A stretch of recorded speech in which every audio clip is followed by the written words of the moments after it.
Pumanaw sa edad na 72 ang OPM icon na si Freddy Aguilar. Gayunman, mananatiling buhay ang iniwan niyang musika at sining. Balikan natin yan sa pagtutok ni Aubrey Carampel.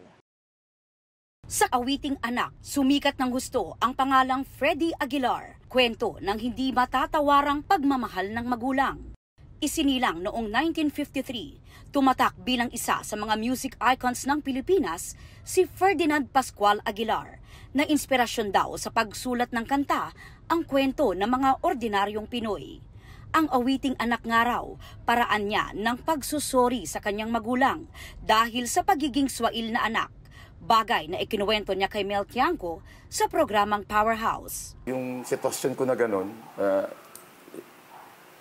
kinuha ko yung gitara ko.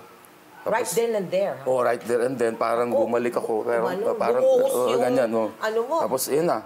Nung isilang, ayun na, nung isilang ka sa mundong ito. Dire-diretso na yun.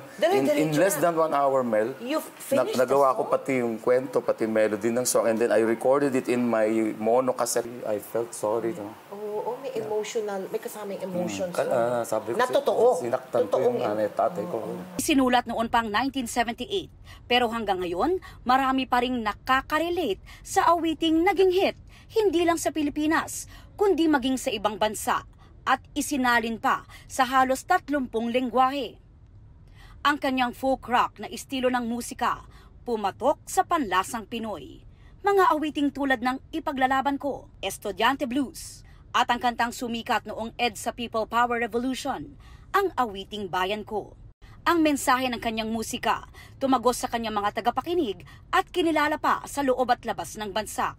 Kaya naman noong 2018, kinilala si Ka Freddy sa Senado para sa kanyang lifetime outstanding contributions to Philippine arts and culture. Hindi lang sa pagmamahal sa musika umugong ang pangalan ni Ka Freddy dahil ang kanyang buhay pag-ibig na balot din ng kontrobersya. Kasunod yan ng pagpapakasal niya sa nooy 16 na taong gulang na nobya sa ilalim ng Islamic wedding rites noong 2013. Wala naman pong nakalagay sa batas ng pag-ibig na hindi ka pwedeng umibig kung mas bata sa'yo. Naging usap-usapan din ang kanilang di pagkakaunawaan ng anak na si Megan. I'm still wishing the best for Megan. Kahit balibalik na rin mong mundo, anak ko si Megan. Yung nangyari kay Megan at sa akin siguro, isang lesson yun para for me to become a better father.